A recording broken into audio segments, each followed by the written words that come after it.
Assalamualaikum. This is Dr. Mohammad Naveed Jafar, second year mathematics chapter number 4।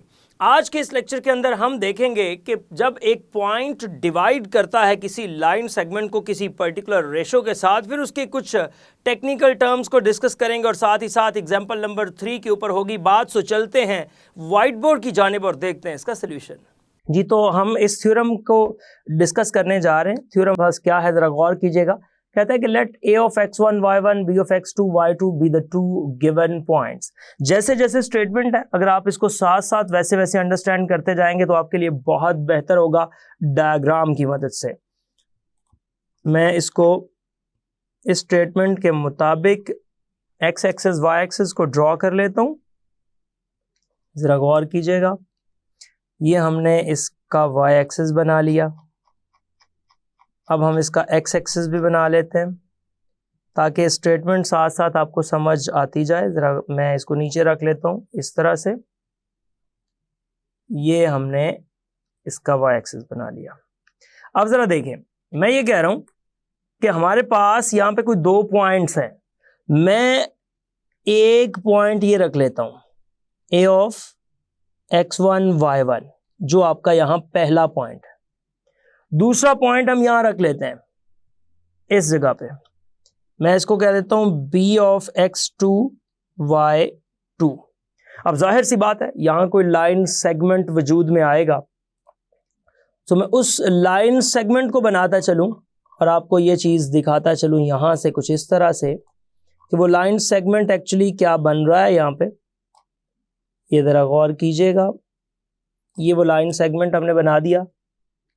यहाँ पे ये यहाँ से लेके ये वो लाइन सेगमेंट बन गया। अब आगे चलते हैं स्टेटमेंट में। In a plane the coordinates of the point dividing the line segment A B. ये जो लाइन सेगमेंट आपने ए बी बनाया ना, इसको एक पॉइंट जो है वो डिवाइड करता है with the ratio k1 k2।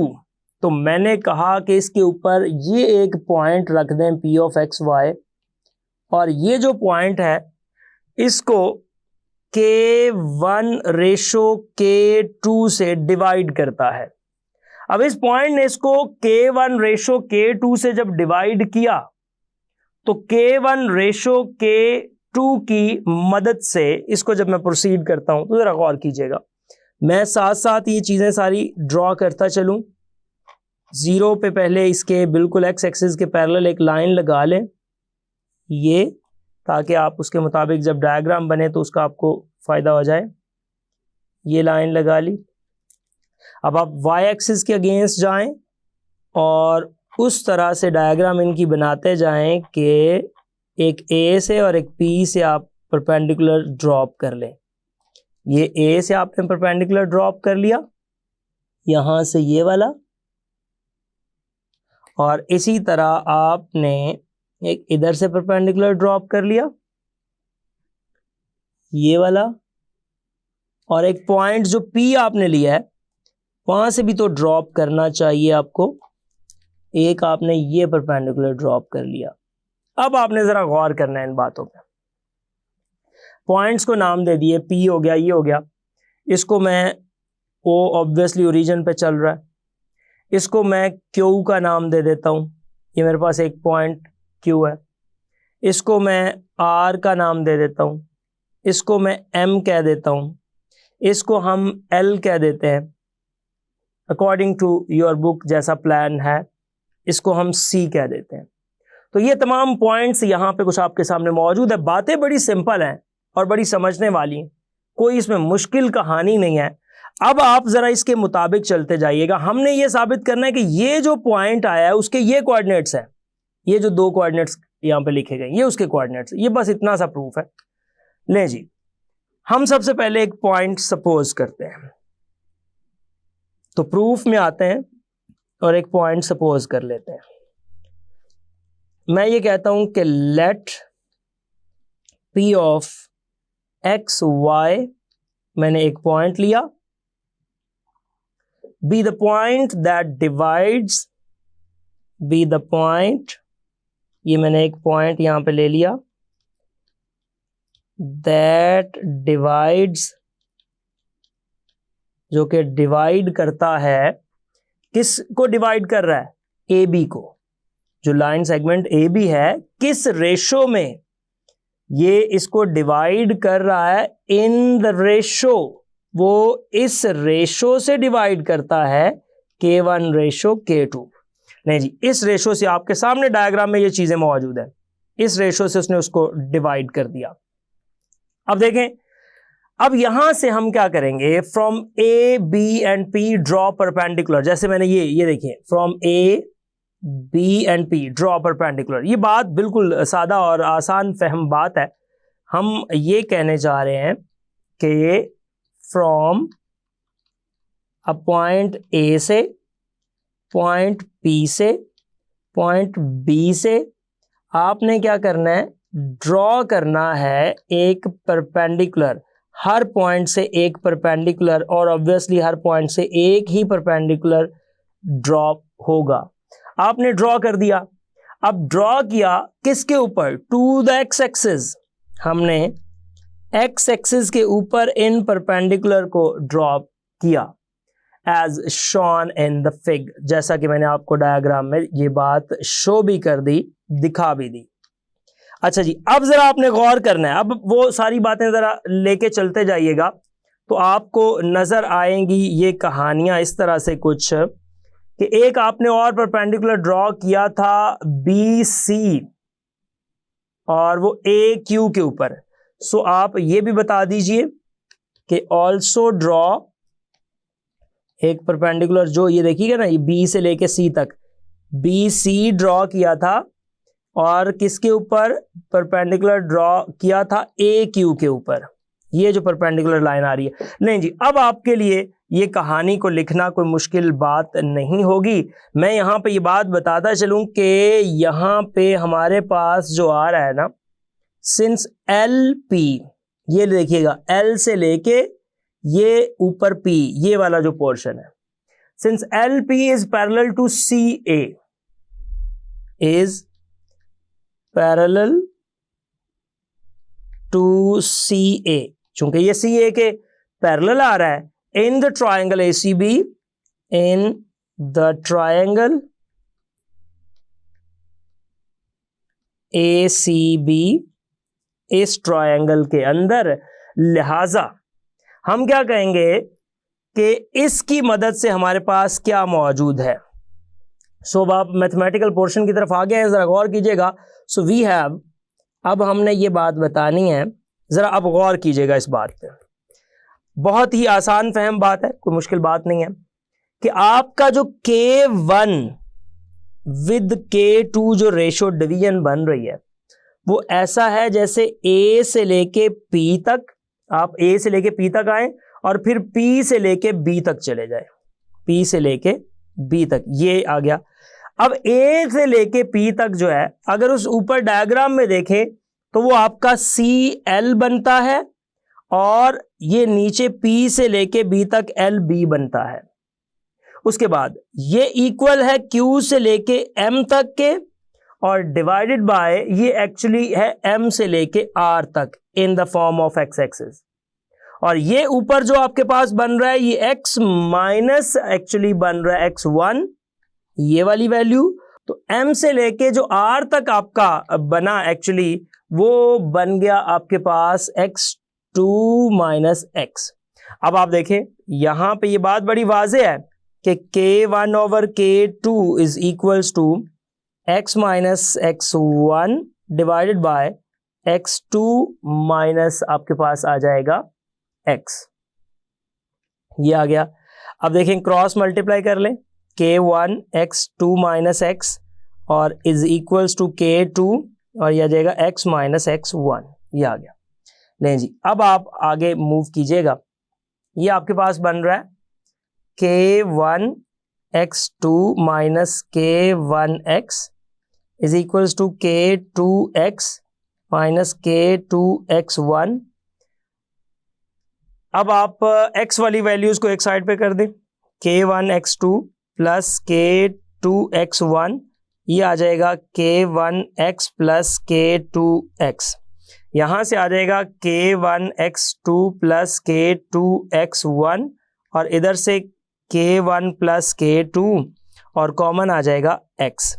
x इधर रहने दें और उसको नीचे लाके डिवाइड करेंगे तो आपके पास आ जाएगा x is equals to K1 x2 plus K2 x1 divided by K1 plus K2। ये आ गया। अब आप देखें ये x की वैल्यू आई है, दूसरी वैल्यू y की आपको फाइंड करने की जरूरत नहीं है, आपने सिर्फ उसके लिए क्या लिखना है कि ये बात अब हम आगे कैसे प्रोसीड करेंगे, हम करेंगे सिमिलरली बाय ड्राइंग। अब हम सारी कहानी उसको बताने की बजाय अगर इस तरह से लिख दें कि similarly by drawing perpendiculars from A B,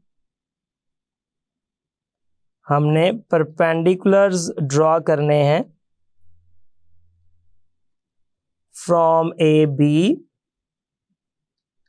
ए और बी एंड पी से किसके ऊपर, टू द वाई एक्सिस। अभी तो हमने एक्स एक्सिस के ऊपर किए ना, अब अगर हम ये perpendicular to the y axis draw कर लें तो ऐसी सूरत में हम क्या करेंगे, एंड प्रोसीडिंग, और उसको प्रोसीड कर दीजिए किस अंदाज से, उसको प्रोसीड कर दीजिए एज बिफोर, जैसे हमने इससे पहले प्रोसीड किया है। So we can show that, हम ये बात साबित कर सकते हैं। और क्या साबित कर सकते हैं, हम ये दिखा सकते हैं कि हमारे पास इस सिनेरियो के अंदर जो सीन बन रहा होगा वो ये होगा कि y is equals to K1 y2 plus K2 y1 over K1 plus K2। लिहाजा इस सारी कहानी के मुताबिक आप पॉइंट पर पहुंच गए कि आपका पॉइंट क्या बनेगा। सो ये उसका एक पॉइंट है जो आपके सामने यहां पे आ जाएगा इस अंदाज से। अब इससे आगे बढ़ते हैं। अब मैं बताते चलूं कि आपके पास नेक्स्ट कुछ पॉइंट्स मौजूद हैं, इससे रिलेटेड कुछ कॉन्सेप्ट्स, कुछ रिजल्ट्स मौजूद हैं। उन रिजल्ट्स को डिस्कस करते हैं इस नोट के सेगमेंट के अंदर, और सबसे पहले नोट के ऊपर बात करते हैं। If the directed distance AP and PB have the same signs, then the ratio is positive and P is said to be divide AB internally। वो ये कह रहा है कि अगर आपके पास जो directed distance A to P है एंड P to B है, A से P और P से B have the same signs, ये बात बड़ी इंपॉर्टेंट है, ये बात तवज्जो से समझिएगा। ये अगर इनके सेम साइंस हो जाएंगे ए से पी और पी से बी के, तो फिर आप कहेंगे, और सेम साइंस हो जाएंगे और इनकी जो रेशो है, ऐसी सूरत में सेम साइंस की सूरत में रेशो जो है इनकी पॉजिटिव हो जाएगी, और उस पॉजिटिव रेशो की सूरत में आप कहेंगे कि पी जो है वो इसको इंटरनली डिवाइड करता है। ये बात हो गई, एक पॉइंट हो गया इसका। अगले पॉइंट की जानिब चलते हैं। सेकेंड पॉइंट पे मैं ये बात बताता हूं आपको कि क्या कहा गया। ये कहता है कि if the directed distance AP and PB have the opposite signs, P is beyond AP, then their ratio is negative and P is said to be divide AB externally।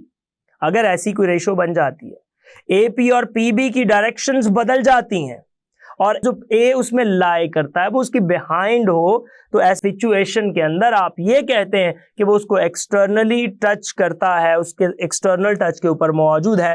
तो आप ये बात यहाँ पे लिखते जाइएगा कि अगर आपके पास AP एंड PB, अगर AP और PB हैव अपोजिट साइंस, अगर उसके अपोजिट साइंस आ जाएं, तो अपोजिट साइंस आने की सूरत की अंदर P इज बियॉन्ड AB, तो P उसके बिहाइंड कहीं पे AB के मौजूद है, AB से कहीं दूसरी जाने मौजूद है, तो then the ratio is negative. तो फिर आपकी जो वहां से रेशो बनेगी वो आपकी रेशो उस सूरत में नेगेटिव हो जाएगी, और रेशो नेगेटिव होने की सूरत में फिर आप कहते हैं कि P डिवाइड्स एक्सटर्नली, फिर वो उसके कहीं एक्सटर्नल टच पे मौजूद होगा।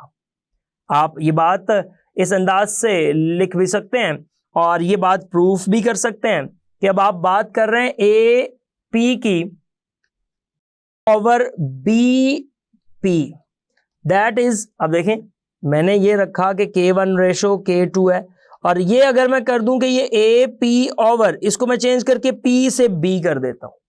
अब देखें P, A से पहले P फिर P से B की बात अगर मैं कर दूं तो इधर सीन ये हो जाएगा कि डायरेक्टेड डिस्टेंसेस हैं, लिहाजा यहां पे ये माइनस का साइन आ जाएगा। अब ये माइनस का साइन अगर मैं उधर जाके रेशो के अंदर उसमें प्रोसीड करूं तो उसकी proceeding as before we can show in this case, क्या शो कर सकते हैं हम ऐसी सूरत में ये दिखा सकते हैं कि ये है K1 X2 minus K2 X1 over K1 minus K2, और similarly y K1 Y2 minus K2 Y1 over K1 minus K2, ये आ जाएगा। Thus P is said to divide line segment AB into the ratio K1 K2 internally externally according to the P lies between AB or B and AB। तो अब तो ये depend करेगा, देखें अब दो केसेस बन गए आपके, अब आपके पास P के दो केसेस बन गए, एक केस इधर डिस्कस कर लेते हैं, एक केस इधर डिस्कस कर लेते हैं। अगर आपका P जो है AB और इसके इंटरनली होगा और एक एक्सटर्नली होगा, तो इंटरनल और एक्सटर्नल की सूरत में आप ये कहते हैं P is said to be the line segment AB into the ratio K1 K2 internally or externally according to as P lies between R B and, यानी कि P जो है वो बिटवीन होगा AB के, या फिर आप ये कह सकते हैं कि वो बियंड आपके पास मौजूद होगा इस AB के बाहर कहीं। अच्छा, इस सूरत में आप ये बात करेंगे कि ये इंटरनली मौजूद है, और इस सूरत में आप ये बात करेंगे कि ये एक्सटर्नली मौजूद है। ये इस पॉइंट के अंदर कॉन्सेप्ट को डिस्कस किया हुआ है।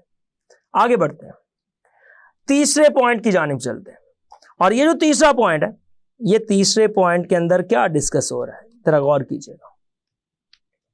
तीसरे पॉइंट के अंदर उसने ये कहा है कि अगर आपके पास K1 रेशो K2 जो है, अगर ये K1 रेशो K2 आपके पास 1:1 हो जाती है, K1 रेशो K2 अगर 1:1 हो जाती है, then P becomes mid point, then आपका जो है P क्या है, ये आपका बन जाएगा मिड पॉइंट। ऐसी सूरत में then P becomes mid point of AB, तो ऐसी सूरत में ये AB का मिड पॉइंट बन जाएगा। And the coordinates of P are what, और ये बात आपने बतानी है कि उसके कोऑर्डिनेट्स ऐसी सूरत में क्या बनेंगे। तो उसके जो कोऑर्डिनेट्स बन गए वो जब आप इस ऊपर जो रेशो फॉर्मूला जिसको इसको कहते हैं उसके अंदर जब इन वैल्यूज को पुट करेंगे तो x के जो आ जाएंगे वो आपके पास क्या आ जाएंगे पॉइंट्स, x आ जाएगा x1 प्लस x2 ओवर 2, और जो y है वो आ जाएगा y1 plus y2 over 2, y1 plus y2 over 2, ये बन जाएगा। और लास्ट और बट बड़ा इंपॉर्टेंट पॉइंट ये आपके साथ डिस्कस करता हूं, बहुत ही खूबसूरत पॉइंट है।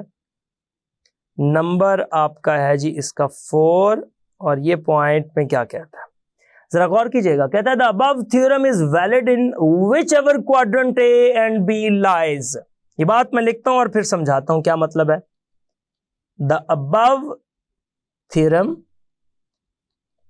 ये जो थ्योरम अभी हम डिस्कस कर रहे हैं, इस थ्योरम की बात हो रही है कि ये आपका थ्योरम वैलिड होगा या वैलिड है किस जगह पे, इन विच एवर, आप अगर बात करते हैं किसी भी क्वाड्रेंट की, कोई भी आपके पास क्वाड्रेंट आ जाए, ये उसकी बात हो रही है, ए एंड बी लाई।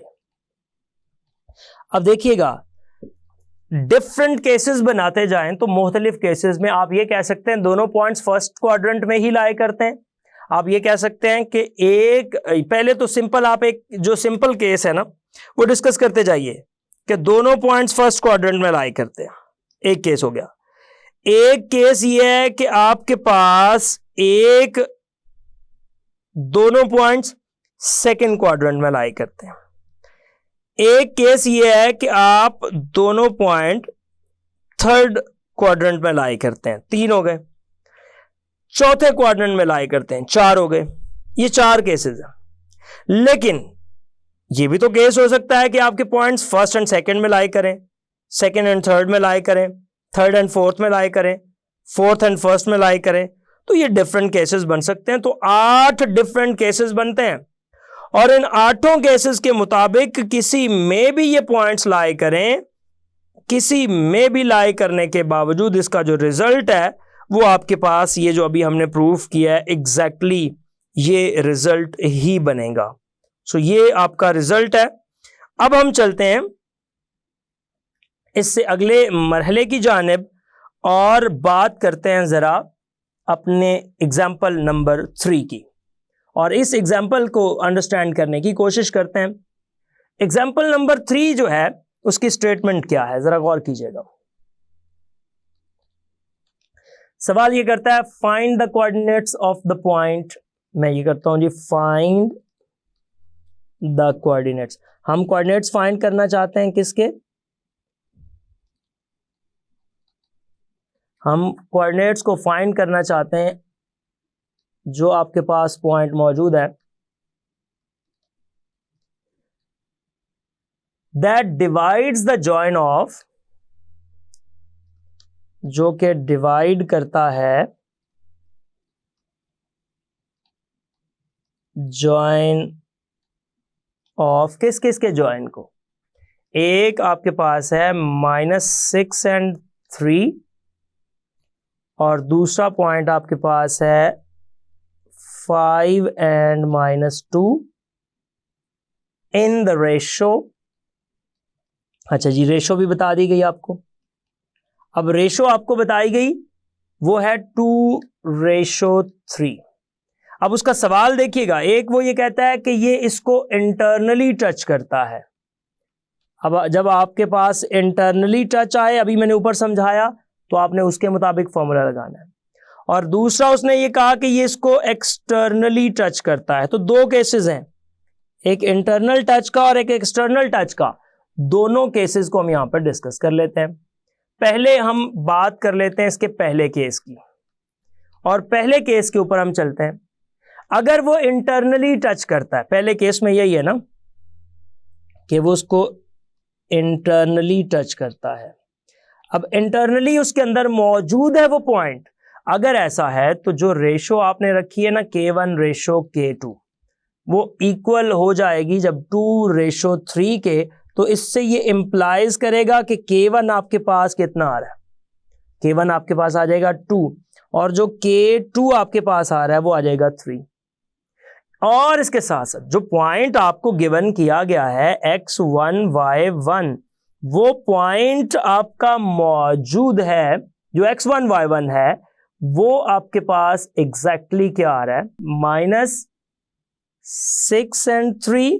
और जो आपका सेकंड पॉइंट है x2 y2 जिसे हम कहते हैं, वो आपके पास यहां पे मौजूद है 5 and -2। सो यहां से पता चला कि x1 आपके पास कितना है, -6, x2 आपके पास कितना है, 5।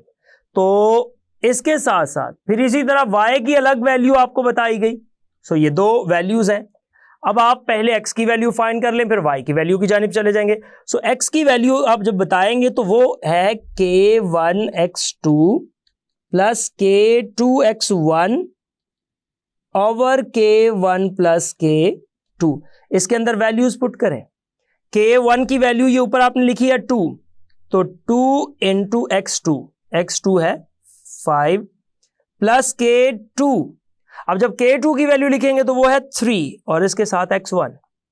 अब x1 जो आप लिखेंगे तो वो है -6, ये आ जाएगा divided by K1 plus K2 which is actually 2 plus 3।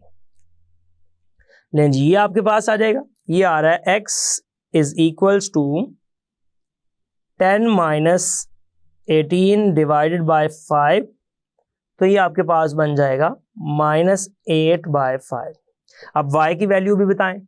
So y की वैल्यू जब मैं फाइंड करूंगा तो y मेरे पास है k1y2 plus k2y1 over k1 plus k2। सो इसके अंदर वैल्यूज पुट करें। k1 आप जानते हैं, k1 की वैल्यू 2 है। और अब y2 आपके पास क्या है? जो y2 की वैल्यू है वो है -2 और प्लस k2 है 3 और y1 मेरे पास यहां पे 3 आ रहा है और डिवाइडेड बाय 2 प्लस 3। लें जी, ये आ जाएगा y is equals to -4 plus 9 divided by 5, ये आ जाएगा 5 डिवाइडेड बाय 5, ये आ जाएगा 1। सो वो जो पॉइंट आप x y फाइंड करना चाहते हैं वो पॉइंट आपके पास क्या आ गया? उसके कोऑर्डिनेट्स क्या आ गए? -8/5 और 1। ये आया है इन द फर्स्ट केस जब ये point inside the A B मौजूद है। अब हम वो जो केस आउटसाइड वाला है सेकंड यानी कि एक्सटर्नली, तो उसकी बात कर लेते हैं। अब इसमें देखें पॉइंट्स तो जाहिर है वही हैं, लेकिन इसके अंदर एक बात बदल जाती है। और वो बात क्या है? वो जो चेंज हो जाता है, वो जो बदल जाता है, वो एग्जैक्टली आपके पास क्या है? वो है उसकी रेशो। उसकी रेशो के अंदर एक साइन बदलता है और उसके मुताबिक एक फॉर्मूला बदलता है। मैं अगर पॉइंट्स वही लिखूं, यानी कि मेरे पास जो k1 रेशो k2 है वो तो एग्जैक्टली जो क्वेश्चन में गिवन है वो 2:3 ही है। यहां से k1 मेरे पास 2 आ जाता है, k2 की वैल्यू मेरे पास 3 आ जाती है। ये दोनों वैल्यूज मौजूद है। अब मैं क्या करता हूं कि इन दो वैल्यूज के मुताबिक जब इसको प्रोसीड करूंगा तो मेरे पास क्या आ जाएगा? तो जरा गौर कीजिएगा, मैं इसको लिखता हूं। अब दूसरा मेरे पास x1 y1 एक पॉइंट मौजूद है। वो पॉइंट क्वेश्चन के मुताबिक जो गिवन किया गया है वो है -6 और 3, और इसके मुताबिक इसी तरह x2 y2 मौजूद है और वो पॉइंट जो गिवन किया गया है वो मेरे पास है 5 - 2। सो यहां से बताता हूं x1 -6, x2 मेरे पास 5। पहले इसकी बात कर लेते हैं, फिर y की बात कर लेते हैं। और अब चूंकि एक्सटर्नल टच की बात है तो मेरे पास जो फॉर्मूला बनेगा उसमें x की जो वैल्यू है वो है k1x2 माइनस k2x1। पहले प्लस था, अब माइनस हो गया, और ओवर k1 माइनस k2। इसके अंदर वैल्यूज पुट कर दें। k1 की जो वैल्यू एज यूजुअल वो मेरे पास 2 है और x2 है 5 माइनस, ये फर्क आया यहां पे।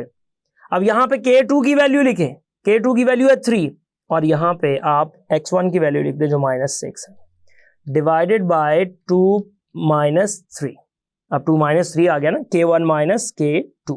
नहीं जी, इसको देखें पहले। x की वैल्यू आ जाएगी, ये आ जाएगा 10 माइनस माइनस प्लस, ये आ जाएगा 18 डिवाइडेड बाय -1, 28 डिवाइडेड बाय -1 तो -28 आ गया। ये पहली वैल्यू बन गई। अब दूसरी वैल्यू की जानिब चलते हैं और देखते हैं दूसरी वैल्यू यहां पे क्या आ रही है। सो y, अब y का भी जाहिर सी बात है जो रिजल्ट है वो कुछ ऐसे है कि y is equals to k1y2 minus k2y1 over k1 minus k2। अब यहां पे आप जानते हैं k1 तो आपके पास 2 है, जो k2 है वो आपके पास 3 है, और जो आपके पास y1 है, y1 की वैल्यू 3 है और जो y2 है उसकी वैल्यू आपके पास -2 है। सो इन वैल्यूज के मुताबिक जब इसमें रिप्लेसमेंट करेंगे तो देखें क्या बनता है। y is equals to k1। अब k1 क्या है यहाँ पे? 2। इसके साथ आपने लगाना है y2। अब y2 है -2, उसके बाद माइनस k2 और k2 है 3, और इसके साथ अब k2 के साथ आना है हमारा y1 और y1 हमारे पास 3 है, डिवाइडेड बाय 2 - 3। लें जी, अब ये देखते हैं कितना आ गया। ये आपके पास आ जाएगा y इज इक्वल्स टू -4 - 9, ये बन गया, divided by -1। So y is equals to -13 over -1। So ये आपके पास y इज इक्वल्स टू कितना आ जाएगा, y is equals to 13। y की वैल्यू भी आ गई, सो x भी आ गया, y भी आ गया, आपने वैल्यूज को फाइंड कर लिया। तो इसके मुताबिक मेरे पास जो रिजल्ट बनता है वो बन जाता है, जो x y आप इस कॉन्टेक्स्ट के अंदर फाइंड करना चाहते हैं, वो हमारे पास जो x की वैल्यू है वो -28 और जो y की वैल्यू है वो है 13। ये वो पॉइंट है जो इसका सेकंड वाला बन रहा है, जिसमें आप ये कहते हैं कि ये एक्सटर्नली टच करता है। वो पहला जो केस था वो इंटरनल टच का था, अब जो केस है ये एक्सटर्नल टच का है। सो इंटरनल टच और एक्सटर्नल टच का ये कॉन्सेप्ट आपको समझ आ गया कि फॉर्मूलाज को किस तरह से मोल्ड करना है, किस तरह से इसको बिहेव करना है। अब जरा ये बात यहाँ पे बताते जाइए और उसको एंड पे रिजल्ट बता दीजिए कि रिजल्ट आपके पास क्या आ गया। सो फाइनल करता हूं 10, द रिक्वायर्ड रिजल्ट, मैं इसको इस तरह से लिख रहा हूं, मेरे पास जो रिक्वायर्ड पॉइंट बना है यहाँ पे वो क्या बना है, रिक्वायर्ड पॉइंट हैज कोऑर्डिनेट्स, जो रिक्वायर्ड पॉइंट के कोऑर्डिनेट्स आ रहे हैं वो हमारे पास आ रहे हैं -28 और 13, ये आगे। अब आगे आप डिफरेंट क्वेश्चंस देखेंगे जो इसी की बेस पे होंगे, स्पेशली जो आपकी एक्सरसाइज में मौजूद होंगे। अब आपने सिर्फ ये जज करना है कि आपको यहां पे ये बताया जाएगा कि वो जो पॉइंट P है, वो पॉइंट P आपका जो है वो उसके अपोजिट कहीं लाई करता है या इनसाइड द जो A और B है उसके लाई करता है।